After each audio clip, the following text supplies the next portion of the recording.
नमस्कार दोस्तों, मैं राहुल चौहान आइग्रेन इंडिया से। आइग्रेन इंडिया सबसे तेज सबसे सदी इस सप्ताह गेहूं बाजार कैसे रहे उसकी जानकारी इस वीडियो के माध्यम से देना चाहूंगा। ये वीडियो केवल आपकी जानकारी के लिए बनाई गई है और कृपया करें अपने विवेक से करें, अपने जोखिम से करें। इस सप्ताह गेहूं की कीमतों में तेजी दिखाई दी है। गेहूं की कीमतें बढ़ी हैं। पहले बात करते हैं कि हमारे केंद्रीय पूल में कितना स्टॉक रहा और ओएमएसएस के तहत कितनी बिक्री अभी तक हो चुकी है।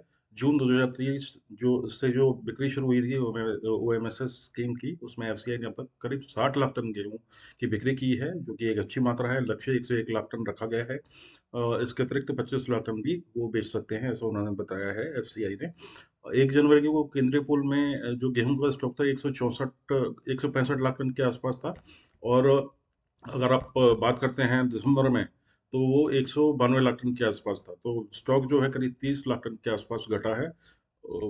ओएमएमएस स्कीम में अच्छी मात्रा में गेहूं बिका है। साथ ही स्टॉक लिमिट भी लगी है। परंतु अब इस सप्ताह में हमें गेहूं की कीमतों में उछाल देखने को मिला है, क्योंकि गेहूं की जो लिवाली है वो अच्छी बनी है और मंडियों में आवक धीरे धीरे कम होने लगी है। आपूर्ति ये ऑफ सीजन चल रहा है, इस वजह से हमें कीमतों में तेजी दिखाई गई है। दिल्ली 30 दिसंबर 23 के मुकाबले 5 जनवरी 24 के सप्ताह के अंत में अधिकांश मंडियों में गेहूं की कीमतें बढ़ी हैं। उत्तर प्रदेश, दिल्ली में उत्तर प्रदेश, राजस्थान गेहूं 10 रुपए से उतरकर 2550 से 2600 रुपए प्रति कुंटल पहुंचा है। अगर गुजरात की बात करते हैं तो गुजरात की में जो राजकोट मंडी है, उसमें गेहूं की कीमतें 2200 से 2600 रुपए पर स्थिर हैं। और गोंडल में 50 रुपए घटी हैं, 2450 से 3400 रुपए के आसपास देखी गई है। मध्य प्रदेश की अधिकतर मंडियों में गेहूं की कीमतों में अच्छी वृद्धि देखने को मिल गई है। औसतन अगर आप तेजी देखें तो 100 रुपये प्रति क्विंटल की वृद्धि की गई है। और देवास इसी हिसाब से 100 रुपये बढ़कर 2550 से 3300, खांडवा इटारसी 2800 से 3100 रुपये, तथा हरदा 50 रुपये बढ़कर 2580 से 2800 रुपये। इस तरह से बाजार चले हैं। भोपाल मंडियों में भी कीमतें बढ़ी हैं, इंदौर में भी कीमतें बढ़ी हैं। राजस्थान की अगर बात कर रहे हैं तो कोटा में इसके विपरीत 29 रुपये घटा है बाजार, और 2525 रुपये से 2742 रुपये पर व्यापार हुए हैं। लेकिन बारह मंडी में 50 रुपये सुधर कर 2400 से 2660 रुपये प्रति क्विंटल। बूंदी में 100 रुपये के भारी उछाल के बाद 2375 से 2650 रुपये प्रति क्विंटल पहुंचा है। उत्तर प्रदेश जो गेहूं का प्रमुख उत्पादक राज्य है, उसमें शाहजहाँपुर में जो है इस अवधि के दौरान अ, एक हफ्ते के दौरान गेहूं की करीब 49 रुपीज बढ़कर 2500 रुपये पहुंची हैं। हरदोई में 30 रुपये बढ़कर 2500 रुपये, सीतापुर में 40 रुपये बढ़कर 2510। इसी प्रकार अन्य मंडियों में भी, जैसे गोंडा है, गोंडा में 35 रुपये बढ़ी हैं, मैनपुरी में 64 रुपये, एटा मंडी में 20 रुपये का उछाल देखा गया है। लेकिन गोरखपुर मंडी में 25 रुपये भाव घटे हैं। महाराष्ट्र में अगर बात करते हैं तो जालना मंडी में गेहूं के भाव 100 रुपये की वृद्धि के बाद में 2450 से 3100 रुपये प्रति क्विंटल पहुंच चुके हैं। भविष्य में बाजार कैसा रहेगा उसके बारे में मैं आपको जानकारी देना चाहूंगा कि आप सभी जानते हैं कि अब जो गेहूं की बिजाई है वो अंतिम पड़ाव में आ चुकी है।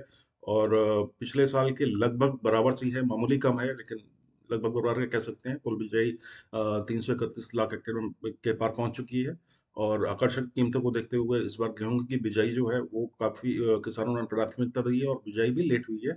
उत्तर प्रदेश है, कुछ और राज्य हैं जहाँ पर खरीफ फसलों की बिजाई थोड़ी सी लेट हुई है। इस वजह से वहाँ पर गेहूं की बिजाई समय पर नहीं हो पाई। मौसम फसल के लिए अनुकूल है। उत्तर भारत में इस समय कड़ाके की ठंड पड़ी है, जो गेहूं के लिए बहुत ज़रूरी है। कई इलाकों में धुंध पड़ रही है, गेहूं के लिए गेहूं के लिए फायदेमंद रहेगी।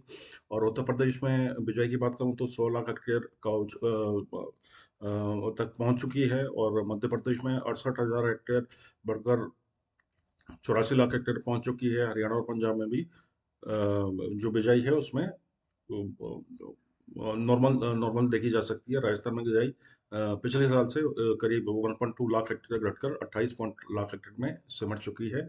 आकर्षक कीमतों को देखते हुए, जैसे मैं बताया कि जैसे गेहूं की बिजाई जो लेट हुई है, वो पिछौती फसल पर अगर मौसम की मार पड़ती है या तापमान वृद्धि होती है तो पिछौती जो फसल की बिजाई की गई है उसमें कुछ इश्यूज़ आ सकते हैं। पिछले हम 2 सीज़नों में देखें तो गर्मी पड़ी, फिर बारिश पड़ी फसल की कटाई के दौरान उसकी वजह से उत्पादन कमज़ोर पड़ा, सरकारी खरीद कमज़ोर रही और केंद्रीय पूल में भी गेहूँ का स्टॉक जो है अपने कई सालों के निम्न स्तर पर पहुँच चुका है। सरकार ने भयंकर काफ़ी अच्छे प्रयास किए हैं उपभोक्ताओं को उचित भाव पर गेहूँ मिले, आटा भारत आटा स्कीम इसी उपलक्ष्य में इसी चीज़ को ध्यान में रखकर बनाई है और गोदामों में भी आप देखें तो स्टॉक लिमिट है, उसमें गोदामों में भी छापे पड़ रहे हैं। इन सभी परिस्थिति को देखते हुए जो बाज़ार आज से 2 सप्ताह पहले मंदी में थे, अब उनमें धीरे-धीरे जैसे-जैसे डिमांड आने लगी है, बढ़ने लगी है और हमारा ये मानना है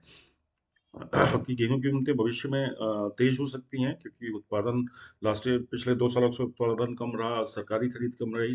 हालाँकि सरकार ओएमएसएस के तहत उन्होंने बिक्री बढ़ाई है, लेकिन बिक्री बीच में रुकी भी थी, इस चीज़ का ध्यान रखिए और बिक्री रुकने के बाद में मिलर्स ने अब अच्छी मात्रा में गेहूँ की खरीद की है, सबके पास अब एक उचित मात्रा में स्टॉक पड़ा हुआ है और फसल को देखते हुए अभी कुछ कहना आरंभिक उत्पादन अनुमान देना बहुत जल्दबाज़ी होगा क्योंकि अभी फसल का विकास हो रहा है और अ, बारिश की भी ज़रूरत है कई क्षेत्रों में और मौसम विभाग ने मध्य प्रदेश में भी बारिश होने का अनुमान दिया है। उत्तर भारत में भी ठंड पड़ने की दी है। कुल मिलाकर अभी फ़िलहाल गेहूँ की फसल स्थिति उत्तर भारत में अच्छी है और मध्य भारत में, गुजरात में, महाराष्ट्र में जहाँ महाराष्ट्र में बहुत छोटी एरिया रहता है, वहाँ पर बिजाई जो है